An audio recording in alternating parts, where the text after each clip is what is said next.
कि जल संसाधन मंत्रालय जो है वो उन्हें दिया जाए। तो जाहिर सी बात है कि इसका अर्थ ये हुआ कि अगर गजेंद्र सिंह शेखावत को उस जिम्मेवारी से हटाकर दूसरी जिम्मेवारी दी गई है तो वो टीडीपी के खाते में या अपने अलायंस पार्टनर के खाते में ही जाने वाली है। तो और इसके अलावा अभी बहुत सारे मंत्रालय हैं जो दूसरे लोगों को मिलेगा। देखिए, एक जानकारी और आ रही है कि चिराग पासवान को स्पोर्ट्स मंत्रालय ये दिया जा रहा है। ये भी एक बड़ी खबर जो हम आप दर्शकों को बता रहे हैं कि चिराग पासवान जो कि एक बहुत ही उभरता हुआ कह सकते हैं कि इस बार एक नेता के तौर पर वो सामने आए हैं।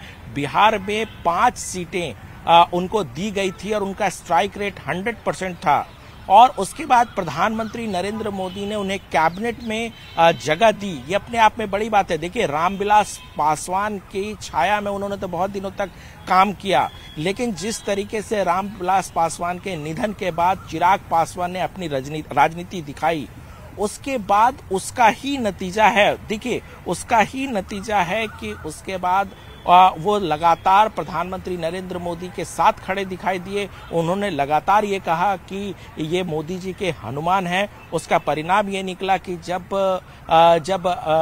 सीटों का बंटवारा बिहार में हो रहा था तो उन्हें जितनी सीटें उन्होंने मांगी उतनी उन्हें दी गई। और अब देखिए, कल कैबिनेट में उन्होंने शपथ लिया और उन्हें खेल मंत्रालय का कार्यभार सौंपा जा रहा है। जी, तो जिस तरीके से आप बता रहे हैं, ऐसे में एस जयशंकर या तमाम जो और नेता हैं उनकी भी तस्वीर यहाँ पर साफ हो गई है, किसको क्या जिम्मेदारी मिलने वाली है। तो बनस्पत मोदी के मंत्रिमंडल की पूरी तस्वीर पूरी तरह से साफ हो गई है।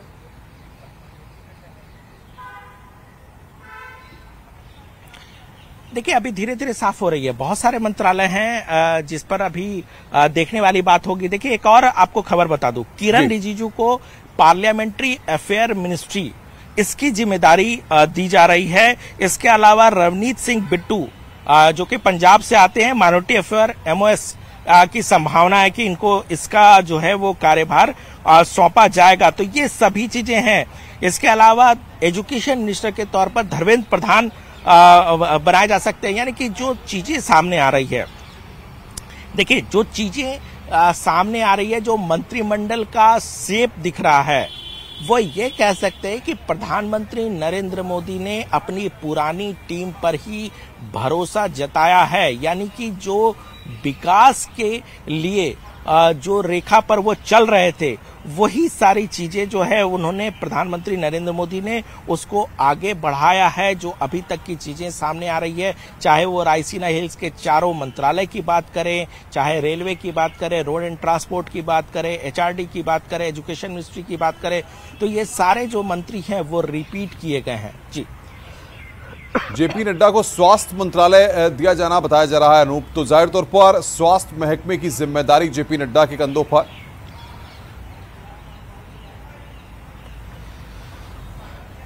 बिल्कुल, देखिए जो अभी खबर आ रही है उसके मुताबिक स्वास्थ्य मंत्रालय जो है वो जेपी नड्डा को दिया जा सकता है। इसके अलावा आपको बता दें कि सर्बानंद सोनोवाल को पोर्ट एवं शिपिंग मंत्री यानी कि उनमें भी बदलाव नहीं किया गया है। तो कुल मिलाकर के अभी बदलाव बहुत देखने को नहीं मिल रहे। देखिए, जहां तक जेपी नड्डा की अगर हम बात करें, रुकूंगा, इस वक्त बड़ी खबरें हमारे पास आ गई है। चिराग पासवान को खेल और युवा कल्याण, यहां पर यह तस्वीर हमारे पास आ गई है। बड़ी ब्रेकिंग्स, मोदी के मंत्रियों के विभागों का बंटवारा हो गया है। यहां पर बड़ी खबर, एस जयशंकर विदेश मंत्री बने रहेंगे, राजनाथ सिंह फिर रक्षा मंत्री बनाए गए हैं। यह बड़ी खबर हम आपको बता रहे हैं। नितिन गडकरी को सड़क परिवहन मंत्रालय, अश्विनी वैष्णव सूचना मंत्रालय, जेपी नड्डा स्वास्थ्य मंत्री बनाए गए हैं। यह बड़ी खबर हम आपको बता रहे हैं। मनोहर लाल को ऊर्जा और शहरी विकास मंत्रालय, यह बड़ी खबर। अश्विनी वैष्णव सूचना प्रसारण मंत्रालय, यह इस वक्त की बड़ी खबर। शिवराज सिंह चौहान को 2 मंत्रालय मिले हैं। शिवराज सिंह चौहान को कृषि मंत्री बनाया गया है और उसके साथ साथ शिवराज सिंह चौहान को पंचायत और ग्रामीण विकास की जिम्मेदारी भी सौंपी गई है। धर्मेंद्र प्रधान को फिर शिक्षा मंत्रालय दिया गया है। ये यहां पर हम आपको बता रहे हैं। जीतन राम मांझी को लघु और मध्यम उद्योग का मंत्री बनाया गया है। चिराग पासवान खेल और युवा कल्याण के मंत्री बनाए गए हैं। ये बड़ी खबर हम आपको बता रहे हैं। लगातार मोदी के मंत्रियों के विभागों का बंटवारा यहां पर हो गया है और लगातार जो भी नाम हमारे पास आ रहे हैं वो हम आपको पहुंचा रहे हैं। लगातार दर्शकों को सबसे पहले यहां पर बता रहे हैं कि आखिर किस मंत्री को क्या विभाग यहां पर मिला है। नितिन गडकरी को सड़क परिवहन मंत्रालय यहां पर एक बार फिर मिला है। जेपी नड्डा स्वास्थ्य मंत्री बनाए गए हैं। बड़ी खबर इस वक्त बता रहे हैं, मनोहर लाल को ऊर्जा और शहरी विकास मंत्रालय यहां पर मिला है। अश्विनी वैष्णव को सूचना प्रसारण मंत्रालय सौंपा गया है। यह बड़ी खबर इस वक्त बता रहे हैं आपको। अश्विनी वैष्णव को बड़ी जिम्मेदारी यहां पर दी गई है। अश्विनी वैष्णव को बड़ी जिम्मेदारी दी गई है। सूचना प्रसारण मंत्रालय अश्विनी वैष्णव को यहां पर दिया गया है। तो बड़ी खबर बता रहे हैं आपको। लगातार जिस तरीके से मंत्रियों के विभागों का बंटवारा हुआ है वो हम आपको बता रहे हैं।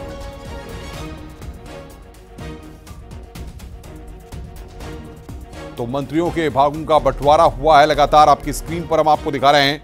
अमित शाह को गृह मंत्रालय, राजनाथ सिंह को रक्षा मंत्रालय, नितिन गडकरी को सड़क परिवहन, एस जयशंकर विदेश मंत्री बने रहेंगे, शिवराज सिंह चौहान कृषि मंत्रालय,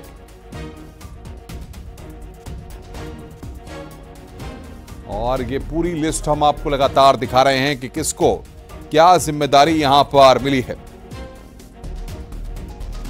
और बातचीत करने के लिए अनूप गुप्ता हमारे साथ लगातार बने हुए हैं। अनूप, बनस्पत जो बड़े बड़े मंत्रालय हैं उनकी तस्वीर कुछ हद तक साफ होती यहां पर अब दिख रही है।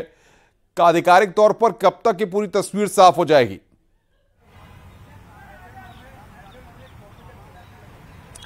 देखिए, अब तस्वीर साफ होती जा रही है और आपको बता दूं कि कुछ ब्रेकिंग्स और हैं।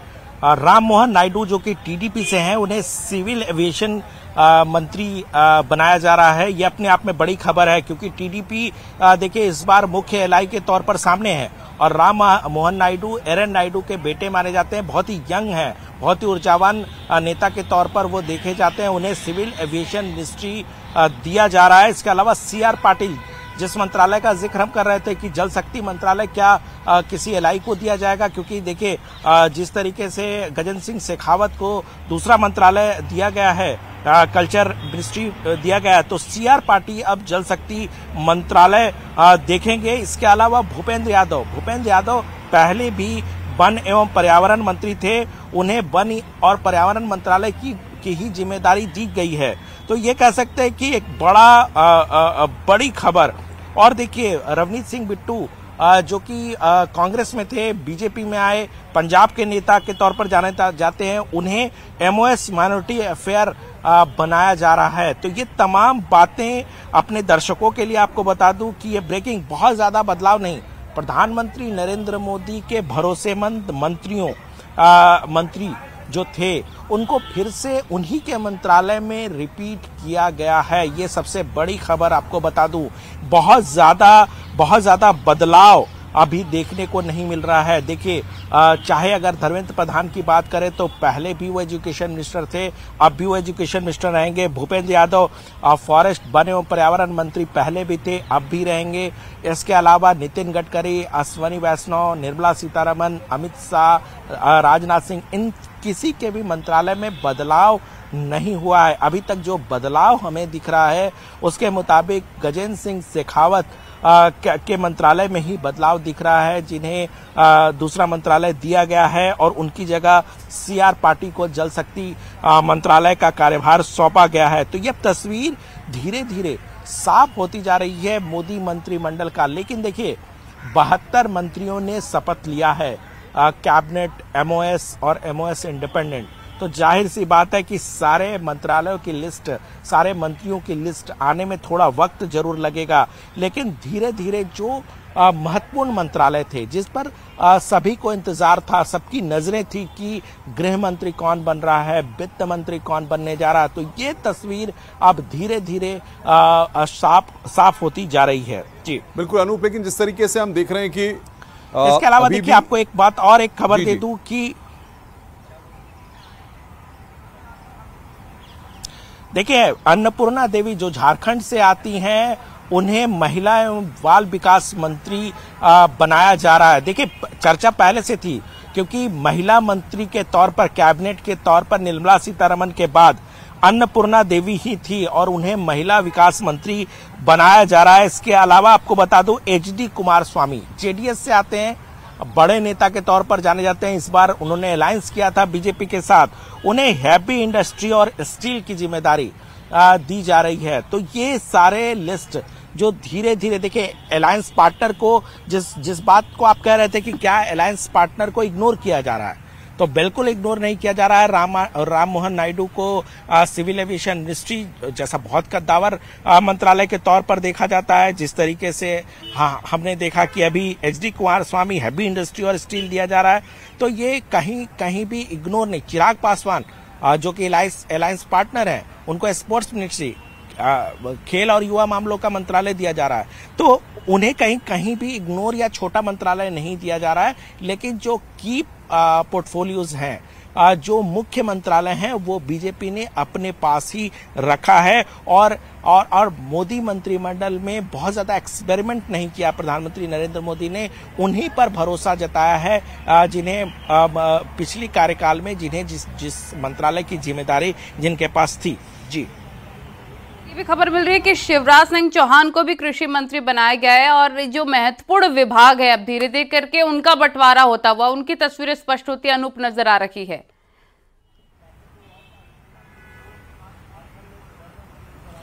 बिल्कुल, देखिए शिवराज सिंह चौहान बहुत ही कद्दावर नेता के तौर पर जाने जाते हैं। मध्य प्रदेश के मुख्यमंत्री थे और उनकी एक्सपर्टीज जो है वो एग्रीकल्चर इंडस्ट्री में बहुत ज्यादा रही है। बहुत शुरुआत से उन्होंने एग्रीकल्चर में काम किया, तो यही वजह है। इसको देखते हुए प्रधानमंत्री नरेंद्र मोदी ने उन्हें एग्रीकल्चर मिनिस्टर बनाया है। बहुत ही बड़ा कह सकते हैं कि दायित्व तो उनके कंधों पर डाला है, क्योंकि पिछले दिनों जिस तरीके से हमने देखा कि किसानों का एक कैंपेन, बहुत ही किसानों का प्रोटेस्ट चला था। देखिए ज्योतिरादित्य सिंधिया, एक बड़ी खबर आपको बता दूं कि ज्योतिरादित्य सिंधिया को टेलीकॉम मिनिस्ट्री का जिम्मेवारी दी गई है उनको। ये अपने आप में कि देखिए सिविल एविएशन मिनिस्टर वो थे, अब उन्हें टेलीकॉम मिनिस्ट्री दिया जा रहा है। यानी कि एक बदलाव हमें देखने को मिल रहा है। चूंकि राम मोहन नायडू सिविल में चले गए हैं, तो ऐसे में ज्योतिरादित्य सिंधिया को जो है वो यहाँ पर ज्योतिरादित्य सिंधिया टेलीकॉम। आप नजर बनाए रखिए। फिलहाल अनूप, आपका बहुत शुक्रिया तमाम जानकारी साझा करने के लिए। मोदी के मंत्रियों के विभागों का बंटवारा हो गया है। आज की सबसे बड़ी खबर आपको बता रहे हैं किसको कौन सा विभाग दिया गया। शिवराज सिंह चौहान कृषि और मनोहर लाल शहरी विकास मंत्री बनाए गए।